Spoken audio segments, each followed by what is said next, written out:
My guy.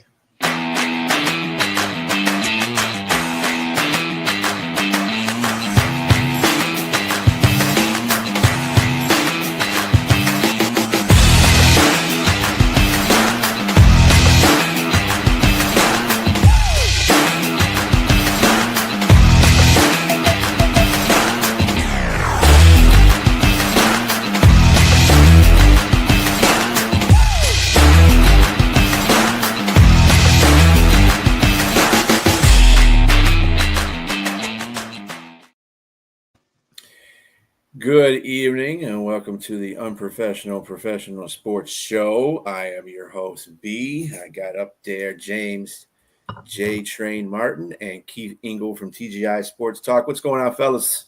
Good evening. I'd like to point out the most professional part of the show is here tonight. The least professionals aren't here.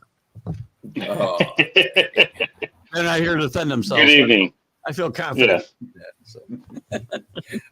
That's all right. We're going to have to drag on without them. So you guys are doing all right today. Today was, of course, the day after the cut down on the NFL rosters. We'll talk about that in a little bit here. Kind of want to start off with some major league news, just a couple of odds and ends. Look at the Yankees. They're 7-3 in their last 10. Ooh. Hitting home runs. You hit a home run, you win games. That's how it is in Yankee land. And that's what's happening right now. Well, that's good. At least they're catching fire on something. You're not going to say anything about fundamentals, though? I'll keep quiet for a He's while. being sarcastic. That's the whole sarcastic. The Dodgers have managed to take over first place again over San Diego. That's a nice little interesting battle that's going on between them two. The Cardinals, Wilson Contreras was suspended 6 games for an altercation with umpire Derek Thomas. Jesus, can't read my own writing. Thomas on Monday's game against the Pirates, which I saw that whole thing. That was pretty funny. He bumped the ref. The ref got PO'd about that, and then he threw a bat, and he just managed clipping the first base coach. That was pretty hilarious too. I said, dude, you're gonna throw a bat, at least throw it toward the umpire. I mean, geez, you're already kicked out. And then he threw a whole a thing of bubble gum out in the field. That was pretty good too. What was your take on that one? If you got any take on that one? Oh, caught me now. Damn it. I thought he wouldn't be watching. I called him the most unprofessional. I'm sorry, Bo. I was only kidding. What's going on, JB? Jeremy, that's right. JB, the one and only. Texas Ace. Am I just not being able to write today? Valde likely out. Valde is likely out for the rest of the season, which sucks for Texas, but I didn't think they were going anywhere anyway. They're done. Yeah, they're done. So that's the baseball news. In case anybody else has any baseball news they want to give up. You know what's just one thing. Go ahead, Ken. No, go ahead. I just wanted to say that Milwaukee is probably the hottest team right now, but they're doing it on probably one of the lowest budgets. I mean, they got 150 million, 15 million payroll, and they're just killing it right now. So I mean, what's the formula there? Oh, fundamental baseball. Go figure. Jeez. Look what happened. The highest team pays for home runs, and the lowest team pays for fundamental baseball. James is playing some good fundamental podcasting here. He just teed that right up for me because he was waiting. He was waiting to get that out. I was waiting to get that out. It's seriously a big part of what they do. They play again as much as any team today, because not everybody plays baseball the way I'd like it to be played, including the Brewers. But they do more of the little things. I mean, they don't miss. They don't throw to the wrong base. They don't miss cutoff men. They don't run the bases with a reckless abandon. They've got a manager who's not afraid to gump them out here and there. And I just like the way they play the game. The Blue Jays, very similar style of baseball as well. And both teams doing well. So, again, I'm a broken record. But, if our good friend Jack Hirsch were here, though, he would say, what are they going to do in the playoffs? I mean, he's not going to count out teams like the LA Dodgers or, the Yankees. What are they going to do in the playoffs is the question. At the end of the day, yes, you have to again. But then at the same time, when I say that, he'll say, "Well, going to the World Series isn't enough for you. You're spoiled as a Yankee fan." Yeah, I am. Winning is what matters in the playoffs, right? But Jack will kind of talk out of both sides of his mouth now and again. I'm sorry, Jack, you do. And I would say that to his face, so I'm not really talking behind his back. But, about the Dodgers and the Padres, Jack and I talked about this last week, and I thought I'd get Jack riled up about it, but I didn't because he's old school or should be like I am. It's very unfortunate that we're going to see a great September pennant race here between the Padres and the Dodgers, but it's not going to have the excitement that it should have because there's, 8 wildcard teams and they're both going to make the playoffs. So it's not like a do or die situation like we would have seen even 20 years ago. I remember the Dodgers and the Braves, I think. No, it was Giants and the Dodgers going down to the last day, and one of them won 101, the other won 100. The team that won 100 went home.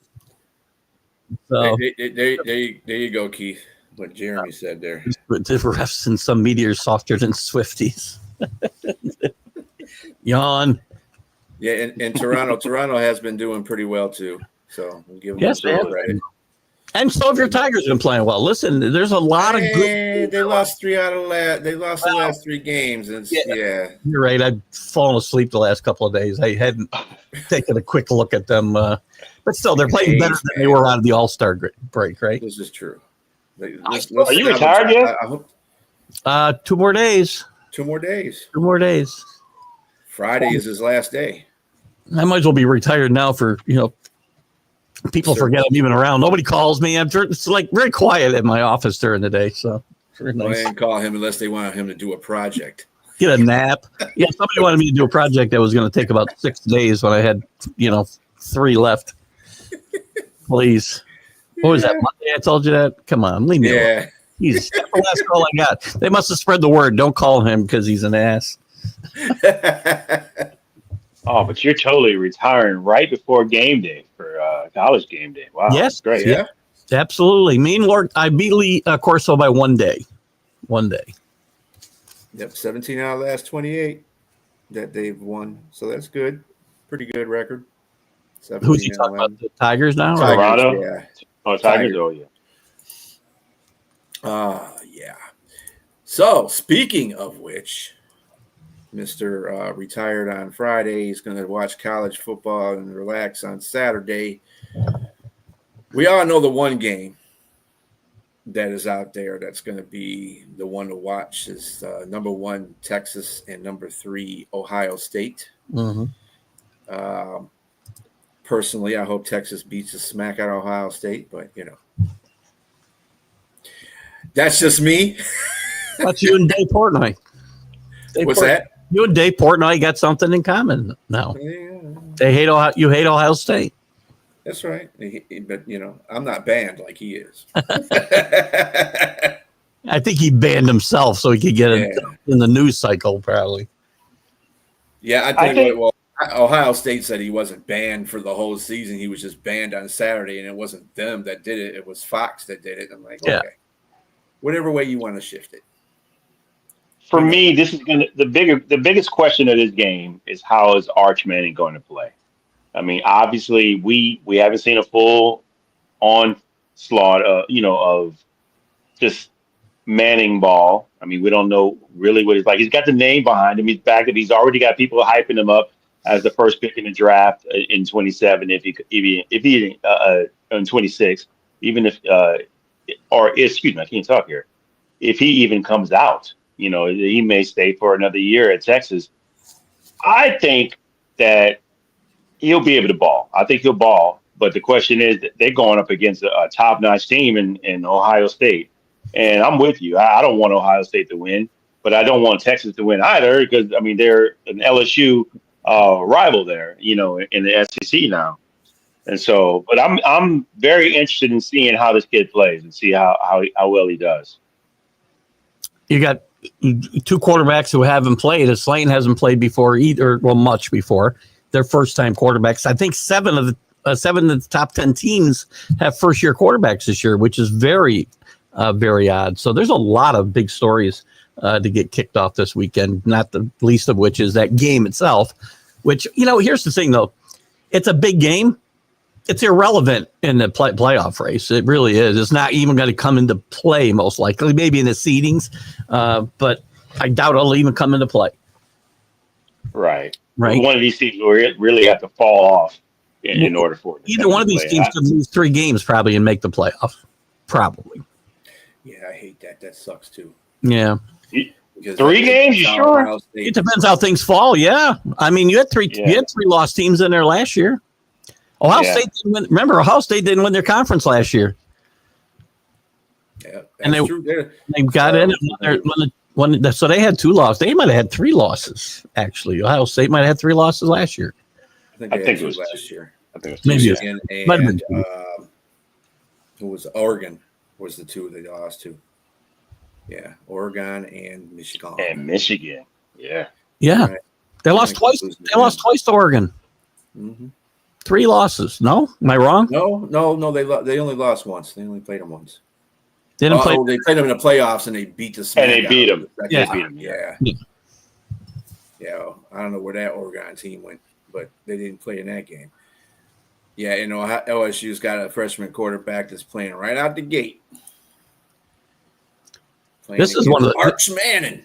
This might be the best week 1. It's one of the best week 1s I can ever remember in college football, with 3 top 10 matchups, and there's some other interesting games on the card as well. Some first time new coaches in new places. Bill Belichick's debut is a standalone game, I think, on what is it, Sunday or Monday.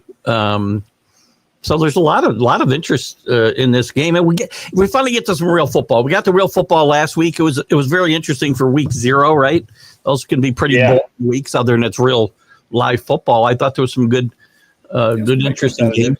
Games are really competitive. Yeah. Especially the ranked teams, Kansas State and Iowa State. Yeah, was, very competitive. Even though they didn't play here. You already had a group of 5 team beat a Power 4 team, which is always, even though they were favored in the game, Hawaii beat Stanford. It's always something that those games will matter come selection time. There's a really big game that people it'll be on nobody's radar. Boise State's at South Florida. Mm-hmm. Both are going to be favored to win their conferences, and this game could very well determine who the group of 5 playoff participant is. So it's a game nobody's Boise State. Yeah, at South Florida, it's going to be an interesting game.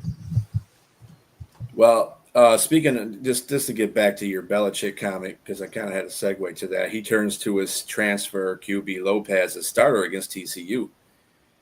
See how that works out for him. Yeah, it's. I have reservations about how well this is going to go, quite frankly. I think it's entirely possible Bill Belichick is there 1 year and done. Because if a job opens up, he's left himself the door to get out. Unlike guys like Brian Kelly who got $90 million buyouts. I don't know what it is now, $70 million. It's probably down to something crazy. I mean, it'll cost him $1 million to get out of his that situation in North Carolina if he decided to move on. So it's going to be interesting to see what happens there. And I can't get a read on it. Nobody can get a read on it. Pretty much every analyst I read has them anywhere between 3-9 and 8-4, 9-3. I think it's a 6-6 season there. That's what I think. UNC is one of the harder teams to coach. I mean, you've had some great coaches come there and still just not do that great there. It's just, I think, what is it? It's got to be recruiting. It's just. Well, it's a basketball school, number one, right? Yeah. And that ACC is loaded with better places to go play football. And you got the SEC encroaching on your territory. It's tough to recruit at these basketball schools. The ACC, the whole landscape of college sports started to change with all the realignment and the Big East going away, and the ACC and these Big East basketball teams going to the ACC, and their football team. I should say the basketball teams kind of got lost in the shuffle with the football teams. But even Syracuse had a good year. They had a good year last year, but they had some really good football seasons when they're playing in the Big East. Miami got screwed up when they left the Big East and went to the ACC. You know, you get lost, and recruiting is not as simple as it used to be, especially when you got 16 teams in the SEC, and those are the schools that are offering. At least they're not at least they're not a Group of 5 school, which I don't know how those schools continue to compete year after year, because all their best players get poached every single year by the Power 4 teams now. It's just a different landscape. Yeah. But it's still exciting on Saturday. The energy is still so much different than Sunday. Even with all this other nonsense going on, the energy in the buildings. I'm watching All or Nothing on Netflix right now, which is a great series, better than Hard Knocks could ever think of being. And it's following the SEC from last year. And just, you see the electricity in the stadiums on game day? Mm-hmm. You don't see that in the NFL. Oh, the college atmosphere is nothing close, right? So when that goes away, college football goes away in my mind. But until that goes, I used to live near the University of Michigan. So it's right. It's nuts in Ann Arbor. It's nuts in game day. So besides the 1 versus 3 ranking, I mean, obviously, my choice is Texas. Just to get a little pick 'em fray out there, because we got 3 really big time ranking opponents going at each other. Yep. The next one being Clemson and LSU in Clemson, and Clemson is a 3.5 underdog there. I mean, not an underdog, but 3.5 favorite. And I want to go with LSU too. And it ain't because of James. I just like LSU more than I like Clemson. That's just me. I've been never a Clemson fan. I'm going to be on the other side of this argument 2-1 today. And James already shaking his head because he's probably heard me talk. I think Clemson and Dabo are back. And he's been beaten up a lot for lack of using a portal where other teams have gone ahead of them. But he's got a veteran team this year. He's got a quarterback back. So does LSU. That's a veteran. And I think maybe his lack of portal activity might help him this year. It may not help him more than this year, because I think he's got a very veteran team. They played really well at the end of last year. And I like Clemson, especially at home in here. And there's a lot of other factors. LSU and Brian Kelly have proven they can't win their first game. They put themselves in a hole every year. Again, this isn't going to determine a playoff spot, probably. If it does, it's going to be for the 12th spot. But I think it's an exciting game. And look, at LSU will play well. I like Nussmauer. He's really coming off really well in this All or Nothing, because there's been a lot of focus on LSU. James, you should watch this, I think. I'm going to tell you, LSU right now is deep, man. Yeah. When we couldn't get that kid out of Michigan, the quarterback, he was supposed to go to LSU, Brentwood. $20 million became free, and they bought themselves a roster. They got Nick Anderson out of Oklahoma. They got Bernard Berrien out of Kentucky. These are like high profile wide receivers. They got them some defensive players on the defensive line, and they got themselves a couple more wide receivers. They got a 5-star running back, a true freshman, another 4-star running back from last year that's coming back offensively, a tight end out of Oklahoma. Just guys all over, and what their Achilles heel was their defensive backfield. It was atrocious last year. It was bad the year before. They got a 5-star guy, Philip. I forgot this kid's name. He's 6'5". I hadn't seen a 6'5" DB in a long ever. I don't think I've ever seen a 6'5" DB. I have either. But he's shut down. So I want to see. He's a true freshman though, so we'll see. But I think the biggest question mark is going to be that defensive line of Clemson. versus LSU revamped offensive line because they lost a few players. They lost you guys and the Patriots have one of our guys, our blindside. So we'll see. But I think LSU, if they can hold up on the offensive line, everything else is. I think Clemson's in trouble. I think they're in trouble. I hope they spent the most of that money on the defensive side of the football. That's all I can say because they did very good. They got two linebackers, man, that are just awesome. Harold Perkins and Whit Weeks. Both those guys are just dominant, and so I'm looking forward to being very good. But yes, they shored up on the defensive line. They got a defensive end out of Florida State transferred out of there, and they got a guy out of Florida that are both bookends, and so they're actually pretty good, both against the run and defensively with sacks. So I'm looking forward to seeing what LSU can do this season. I think this is their year that they win their first game out the gate, and they get to the playoffs finally with my man. Spoken like a true LSU fan. Well done. I liked your defense of your team. It was well done. LSU's surprised. Well, there you go. Listen, they've got talent. They've had talent. That hasn't been their problem. They can't finish games. They get beat by teams they shouldn't get beat by. They got to show me. And that's Brian Kelly's MO, man. I tell you, he doesn't coach as well as his talent. I've seen that. I'm going to say, with this particular talented team, if he doesn't do anything with this team, the seat does start to warm up and get hot. Yeah. So, yeah.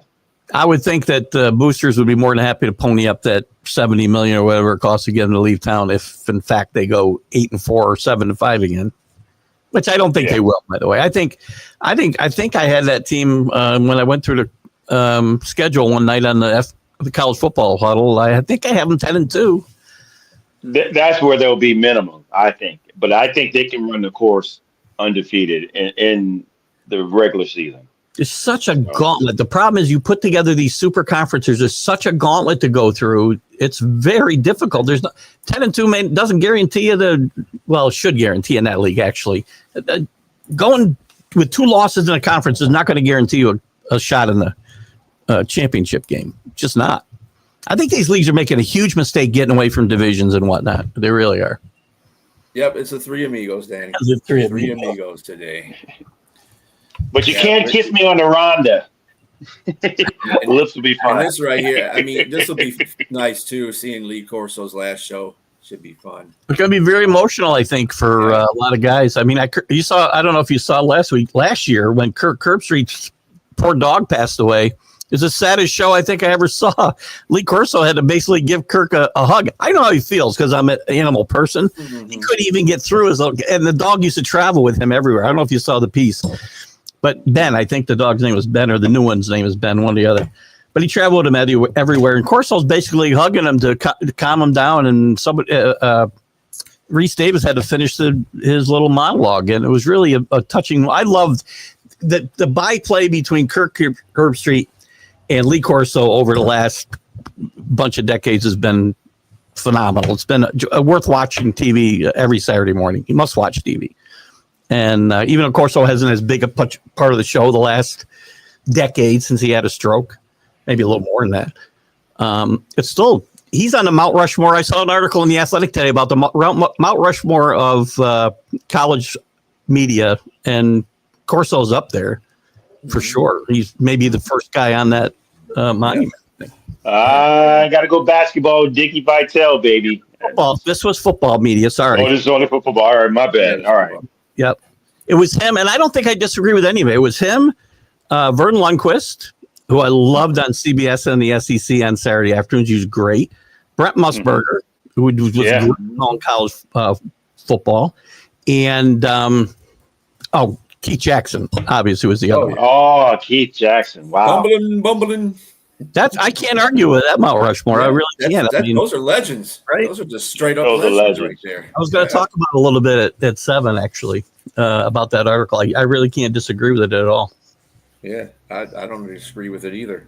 And it's going to it'll be fun tomorrow. I guarantee it's very good too, because the first pick he ever made, the first mascot pick he ever made was Ohio State. So you knew the game he was at. And it'd be Did they win? They did. That's the team he's picked the most often during his 36 years or whatever it is. And it'll be a shock to me if he doesn't put the Buckeye on tomorrow. But I like Texas, by the way, as well. I didn't mention that earlier, but I like Texas tomorrow a lot. You like Texas to win? I do. Clean sweep on this panel for Texas and Ohio State. Yeah, they're getting 2.5 on the betting line, too. So, Ohio State lost 14 guys. Are they Georgia and can replace 14 guys? I don't know. We'll find out. They're starting a freshman quarterback, so that helps too. Let's see. I can't enjoy college football. I'm a Pitt Panther fan. Well, I'm really sorry. Damn. We also have on Sunday, we have number 6 Notre Dame going against number 10 Miami Hurricanes. Notre Dame is the 2.5 point favorite in that one. For me, I don't like Notre Dame. I hate Notre Dame. Of course, you're a Michigan fan. You should. You haven't liked anybody we talked about tonight. What are we going to do? I like Miami, though. I like Miami in this one. They're home. I like them. Getting to it. I don't know. I'm going to have to pick Notre Dame on this one. This whole season for Miami comes down to whether Carson Beck's arm is still well attached to his body. And if it's not, the season's going to be a mess. There's some heat on Marco Cristobal. I mean, he has not really come through. Ben's a dog in the past. That's what I thought. Yeah. Thank you, Danny. Danny always bails me out on these questions. Marco Cristobal's got some heat on him. This team has not performed as well as, again, you talk about schools that have spent a lot of money in sports. We always get into the conflict versus convicts conversation. I don't hate Notre Dame. I like Marcus Freeman a lot. I know a lot of my viewers like to run him down, and he hasn't proved anything. Well, this guy's done pretty well over the 4 years that he's been there, and under some difficult circumstances at times. It's just a really good classic throwback game. They haven't played. This team played every year for like 20 years, and they've only played 4 times since like 2000. I like Miami at home here, especially getting points at home. We're going to find out about Notre Dame. They got a first-year quarterback, too, in Carr. Lloyd Carr's grandson, I believe, if I'm not mistaken, too, by the way, didn't it? You should know that. Yep. Right? You are correct. So that'll be an interesting. A lot of interesting because all these teams in the top 10 all got question marks. Everybody kill me with convicts versus Catholics. There's no games like those ones in the 80s, though. I mean, you can't.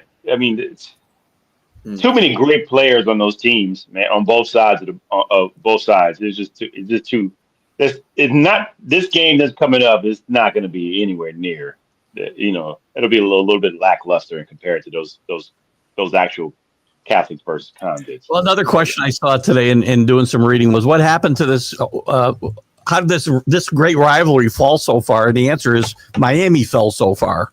Miami's been, except for a couple of years, irrelevant basically for the last 20 years. True. Even last year. Who was the defensive tackle that died for Philadelphia that was on the team? It was Jerome Brown. Jerome Brown. Yeah. Oh, man. Oh. He's a monster. Yes. Ridiculous. They had some great teams. I mean, yeah, they were a little wild, without a doubt. Jimmy let him run wild. Dennis Erickson probably let him run even wilder. But they were great teams, and those were great matchups. And that Catholic versus convicts thing, I laugh about it. There's a couple. If you ever see the documentary on Catholics versus convicts on ESPN, it's great. Those kids had a brilliant idea. They should have made millions of dollars. Never too late. They're all trying to make a couple of bucks. That's all. Never too late now. They thought too small, So we got two Miamis and one Notre Dame, huh? On this one, I'm on Miami. It might be more heart because I'm a Miami fan by marriage, basically. Yeah, I'm gonna go. Yeah, I'm gonna go Notre Dame. It's just I don't think Miami's. They didn't. I don't think they bounced back in comparison to what they did last year. I mean, they lost their best quarterback. I mean, obviously the guy from Georgia. I mean, like you said, we'll see what he can do. But I mean, he was pretty much healthy. Got to show me he's healthy, right? And this is a team that has a history of folding down the stretch. I mean, they should have been in a playoff last year. I'm sitting in the Syracuse Dome watching this game. There's no way they lose that. Syracuse had a good team last year, but their defense was horrendous. And Miami's just played a little bit worse. Hard to believe. And it was a great game, but not a game they should have lost. They lost a game to Georgia Tech they should not have lost. Right. And that's what this team's MO has been really during the Mark Richt era and now during the Marco Cristobal era. And it's they got to break that they got to break that streak, or they continue to be irrelevant for the next 2 decades. And they spent a lot of money there. I started to say about, NIL money. Nobody spends money like Miami does consistently for less results. Play up to James there. What's he got there? James, I always liked you. Good call on self. This week. Anyway. That's right. So we'll do a little composite one here. Since we want to welcome Bill Belichick into the college football ranking here.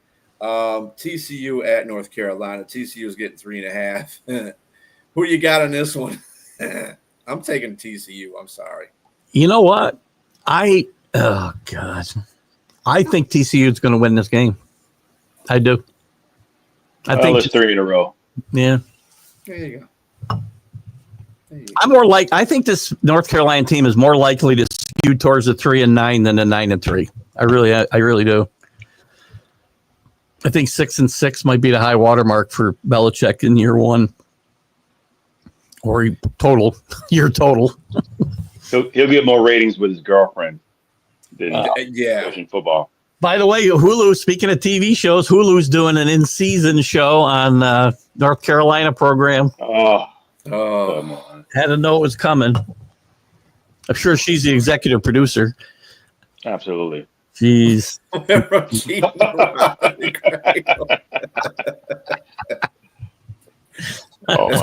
That's cheating too. It's called cheating life.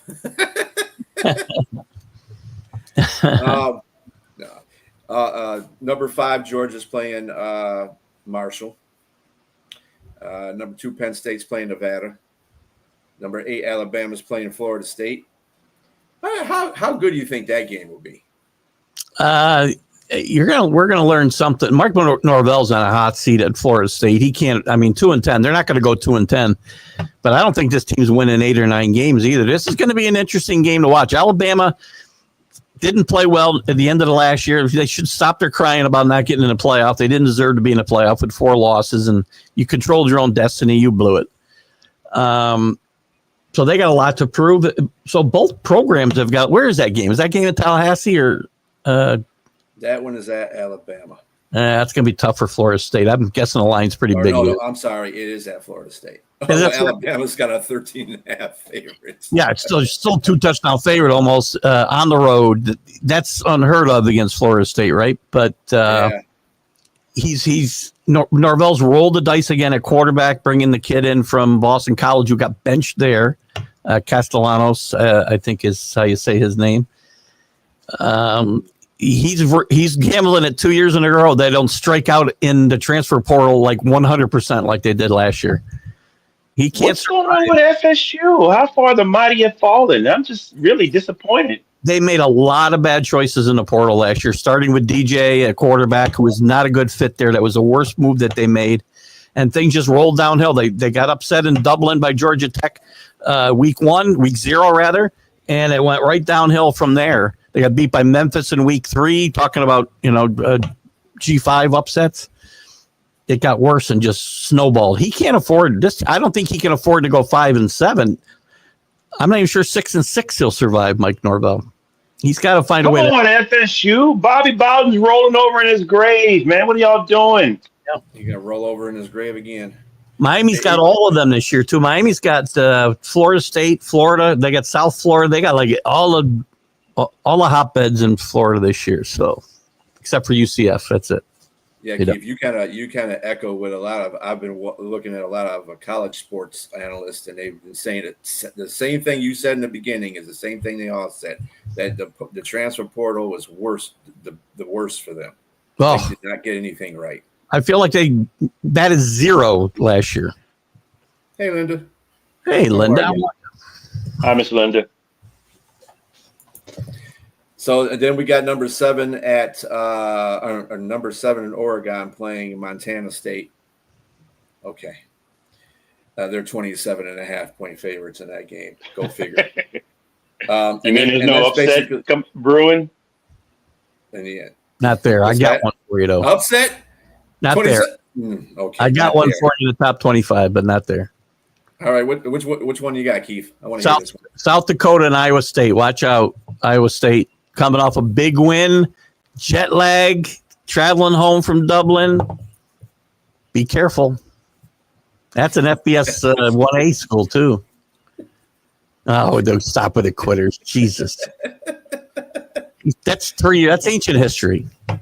And the quitters aren't on this team. Rick hates Florida State because of the guys who actually quit the team. Why would you hate the team? Hate the quitters. Yeah. I go back to the guys who, when they didn't make the playoff, and half the team opted out of the bowl game against Georgia, and Georgia just beat them by about 1,000. And Danny, 60 points could be for Oregon. Yeah, right. That might be what he's saying. Yeah. But watch South Dakota. South Dakota is like the second or third ranked team in 1A, and they usually have some pretty good offenses and pretty good quarterbacks. In fact, their quarterback from last year is starting at Iowa this year. Watch that Iowa State game. Did Trey Lance come out of that school? Trey Lance came out. I can't remember if it was South Dakota State. I think it might have been North Dakota. It might have been North Dakota State. Yeah. All right. So that was your top. Back to the quitters. One more second for Danny and Rick. They got screwed in that playoff pick, and that's all. I'll say it one more time. Florida State got absolutely hosed. Mm-hmm. The only undefeated team in a Power 5 conference not to get picked for a playoff spot. Without a doubt. Yeah, that was pretty hosed. But that was your top 10, at least, for the college. But now we're going to go into our NFL part of the show. Ooh. Of course, yesterday was the 53 cut down. I hope everybody got the players that kept the players that they wanted to and got rid of the players that they didn't want. A couple of, I know for the Lions, Hendon Hooker went to Carolina. Good luck with that one. Also, that we had a trade with Tim Patrick going to the Jaguars for a couple of picks, and then we got Thomas in return as safety from them. So we'll see. I didn't like that at all because I think we needed more depth as veterans on our receiving core, but it is what it is. All I got to say to Brad Holmes, you can make all the moves you want to make, dude. You better win a Super Bowl this year. That's all I got to say to you. But, yep, facts on getting hosed from Florida State, yep. Danny was on my side on that argument. A lot of my viewers were not. Just because your quarterback gets hurt doesn't mean you don't deserve to go and get a chance to play. Sorry. Yeah, that was surprising. Both of those cuts were surprising. Yeah, MVS most likely got cut because the Thornton, the rookie out of Colorado State, is doing well, and he can play special teams. MVS is not playing special teams. That was pretty much the situation, and he got away with a lot of money. So whoever his agent is, hey, he did well. He got cut, and some team's going to pick him up. He's not going to be in the streets long. Somebody needs a wide receiver. Patriots got a couple of them too. Kendrick Bourne and Javon Baker both got cut today. Bourne was a big part of this offense when they were good the last time. Why did they cut him? He's been hurt a lot the last few years, and he's getting up there. They got a lot of younger guys they want to keep, and I was a little surprised to see that. There was a lot of talk about Strange possibly getting cut, and even Kyle Duggar's getting cut, and both of them survived. So a lot lot of veterans on the chopping block or close to it in New England. They surprisingly signed Danny DeVito today as well to the quarterback position. Oh, sorry, Tommy DeVito, not Danny DeVito. Sorry, Tommy Cutlets. Tommy Cutlets. That's right. I saw that Duggan was going to get traded at one point. They were trying to trade him. He's probably going to be second on the depth chart now at strong safety. It looks like he's one of my favorite guys, and he's just. I like him too. He's a pretty good safety. It's Vrabel hasn't taken a shining to him, and if you fall in a doghouse with a coach, it's hard to get out. So he knows what he wants, and I guess Duggars doesn't supply it. So one of my favorites on that defense. So here we go with the. He's requesting a trade. You can trade him. Trade. We'll take him back. By the way, we'll take him back. That guy makes a lot of big catches. Very underrated guy. Very underrated. Yeah, it's what I keep trying to tell people about him. Bowers got a lot of catches last year, but Myers made a lot of good third downs. I think he was one of the highest rated third down wide receivers in the league last year, too, as a matter of fact. He was with the Patriots, too. He didn't score touchdowns. That was a big knock on him, is he never scored touchdowns. But I don't care. Move the chains. You got to move the chains to score touchdowns, so that helps. But he's probably overvaluing himself as what he is as a receiver in regards to money. Yeah, so, I mean, that's what it comes down to. Well, I mean, they did sign Amari Cooper too, so which was his original place of draft. So yes, they're going back to their hometowns, just like Allen and to the Chargers. They drafted him, didn't they? Amari Cooper. Yes, they sure did. Yeah. A lot of players are going back to their original place. I mean, Thielen, right? Thielen going back to Minnesota. That was another one I had on there. Yeah. Brady back to New England. I heard a little about that.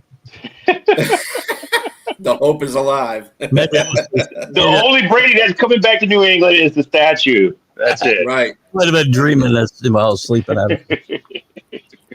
Yeah, so Thielen got traded to the Panthers for a 2026 fifth and a 2027 fourth rounder, which sounded expensive at first, in my opinion.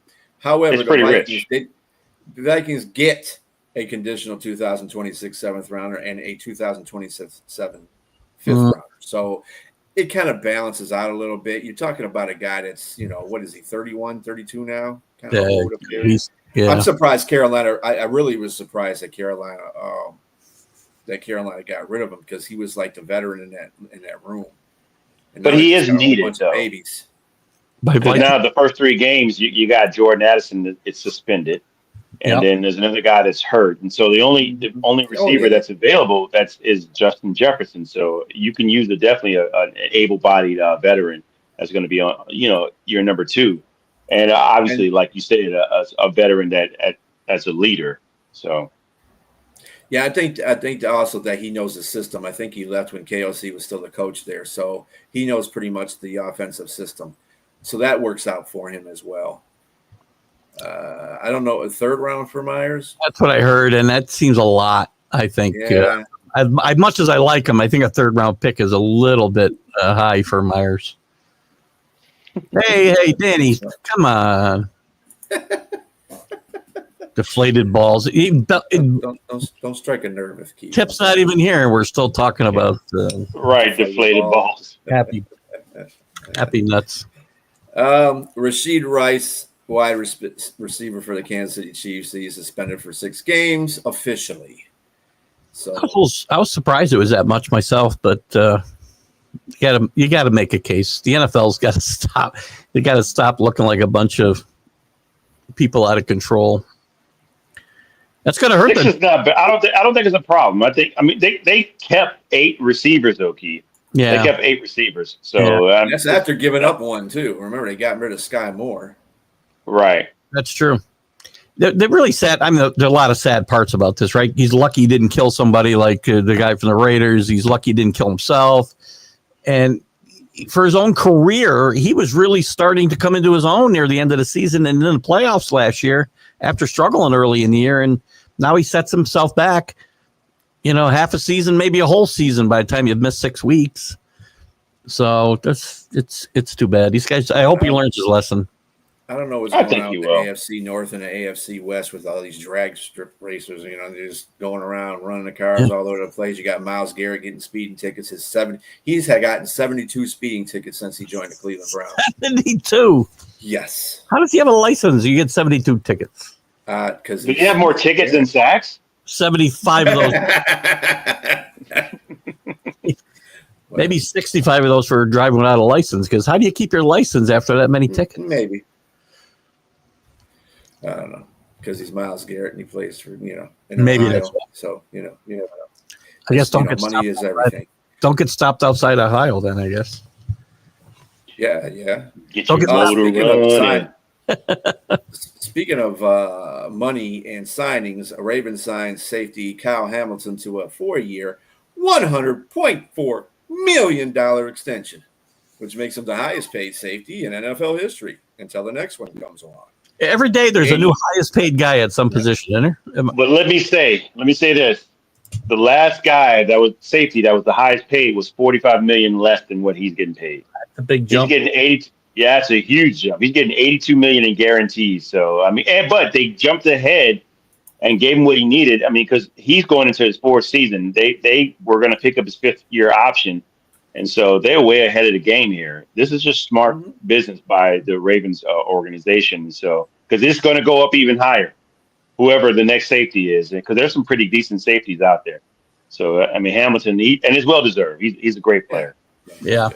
Yeah, he has the highest contract now over our safety in the Lions, Kirby, because Kirby was the highest paid safety at one point.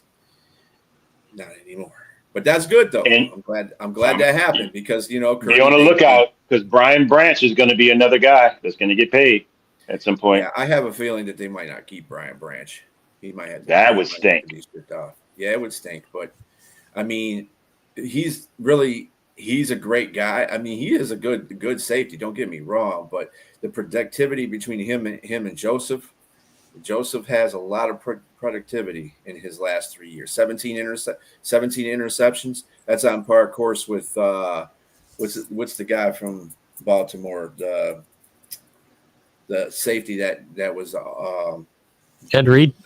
Ed Reed. There you go. Reed, yeah. On par of that. Yep. Yeah. And as long as he stays healthy, he'll be okay. Yep. Yeah, the extension guarantee, $82 million. That's a lot. That's a lot of money. Speaking of people that are not getting traded, Indianapolis GM Chris Ballard says they are not trading Anthony Richardson, at least today. I don't know about later on, but today they're not. When you hear a GM, he's saying that he believes that he's their future. It's just probably need to bench him right now because of he. But the problem is he still needs reps. Yeah, a couple of signs with Pats. He did. But everybody's loving that situation there. They're talking about it. Mm-hmm. He's not a bad quarterback. He's not. Listen, if Drake May gets hurt, season's over anyway because it's either Joshua Dobbs or Danny DeVito. So it's another 3-win season. There goes Drake's chances. Carlos, the Mad New Yorker strikes again. And they let's see. Well, we have the ongoing. Well, we don't have to worry about Hendrickson or Scary Terry anymore because they've got signed. Parsons the only guy with a real name left, isn't he? Yeah. Miles is the only one left. It's coming. Or Micah, yeah. Micah's the only one left, and that's the drama. Just oh my God, it's like one life to live with him. The interesting with Hendrickson is he's got an extra $14 million for this year. They have no interest in him for 2026. So this is it. Free agent. This is it for them. This is their Super Bowl run with their defense stinks with him. So and it tells me it's about the age. Why give a guy 3-year contract on a defensive end on a defense that's really bad already, and he's on the wrong side of 30. Yeah. So I mean, but at least he got a bump in pay this and he can go somewhere else and somebody will give him a decent contract and he'll finish a career with another team, maybe a team that's going to win. UNC quarterbacks are like having some teachers in high school. I don't know. They're going to cut it close. I don't know. Both of them are active. This time last year, we were talking the same thing with CeeDee Lamb. Oh, but Dak. Hold up, though. Dak and CeeDee Lamb were already signed by this time. It was late, but it was already before they even went past the 53-man roster. They had already signed. Right. So the thing sign doesn't play. How can he not play? He's got to play, doesn't he? Yeah. You're not going to do yourself any good not playing. And you're going to get charged. You're going to get fined. Yeah, so, you haven't lost any money up till now. You don't get paid until the games start, the real games start. There's really no money to be lost. So he didn't hurt himself at all except getting prepared to play the season. But there's no way he's going to sit out games. I don't care if he signs or not. So there's a question posed for you guys here, or us.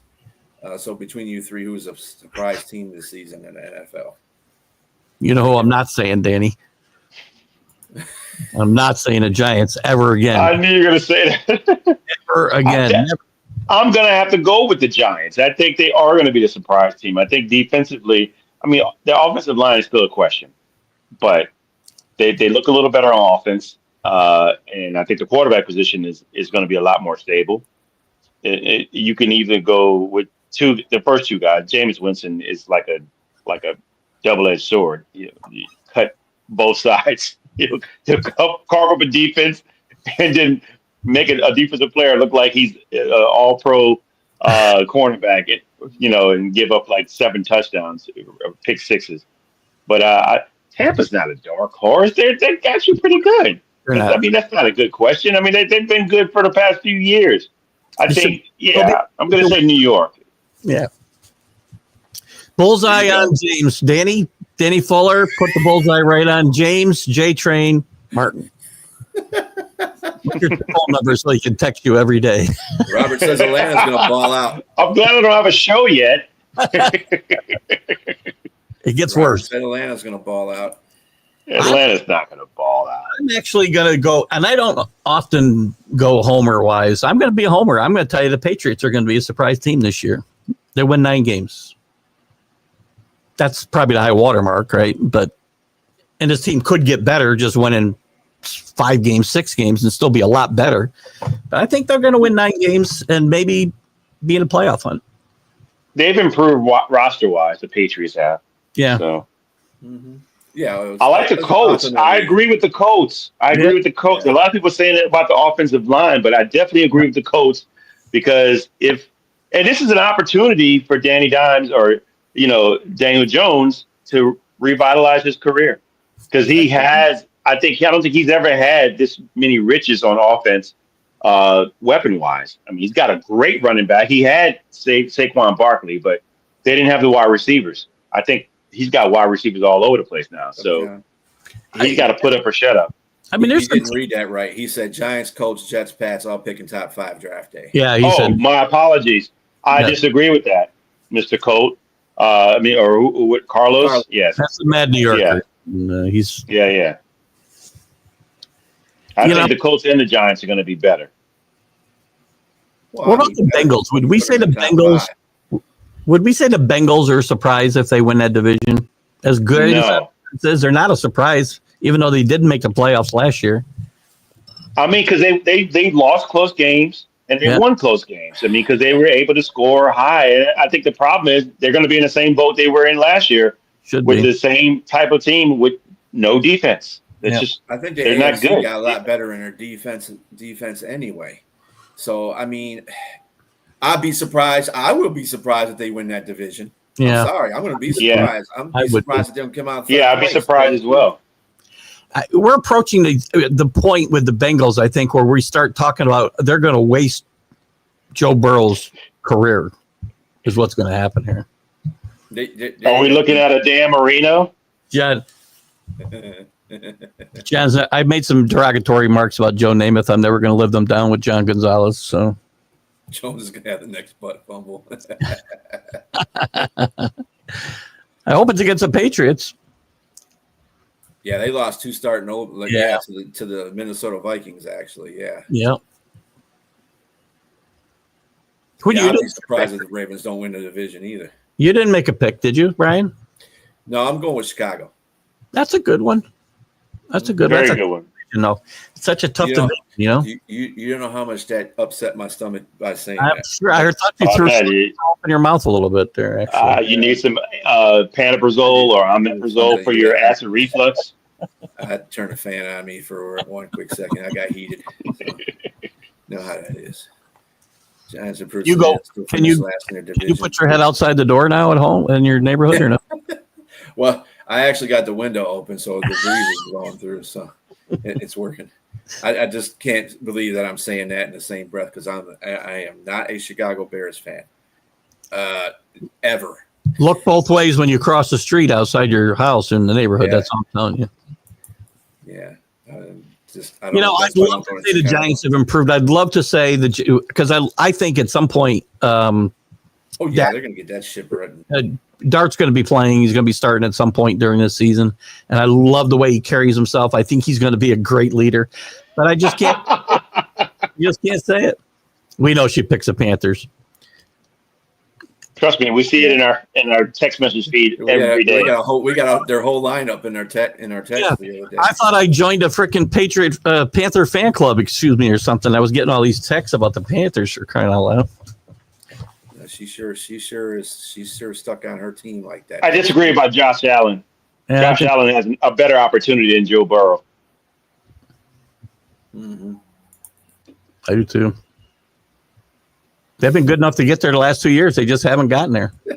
Then you go flat out the Panthers. There you go.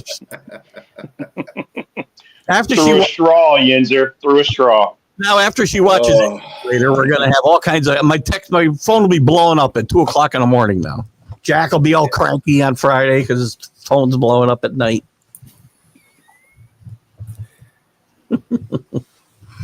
Dart will be the best pickup for Arizona in 2 seasons. Carlos just hates everybody. Carlos, so. You don't like Dart, Carlos? That's interesting. He's a typical New Yorker, huh? Chargers fight for the West, and the Chiefs get 3rd. That's going to be a tough division. Ooh, I think both those teams, those first 2 teams have gotten better. They have gotten better. The Broncos and the Chargers are much better. AFC West, 3rd, though? Yeah. And all 4 teams in that division have great coaches. So, I mean, it's going to be tough. That's going to be a tough one. That's probably one that cannibalizes itself. NFC North and the AFC West, I think, are the cream of the crop, right, of divisions. Yeah. It's too bad, Carlos. You can't – what you prefer and what is the 2 different things, man. Michael, See, Carlos, you agree with her? It's not just me. It could happen, Michael. I've had a hard time. Everybody's been trying to bury Kansas City for about 4 years now, quite frankly. I got to use that. They suck like Dracula. Ooh, I'm telling you, Robbie, you lucky Sony is doing her thing because if she was on this show, she would be going off. We would set aside 15 to 20 minutes of her just going They off. suck like a Hoover.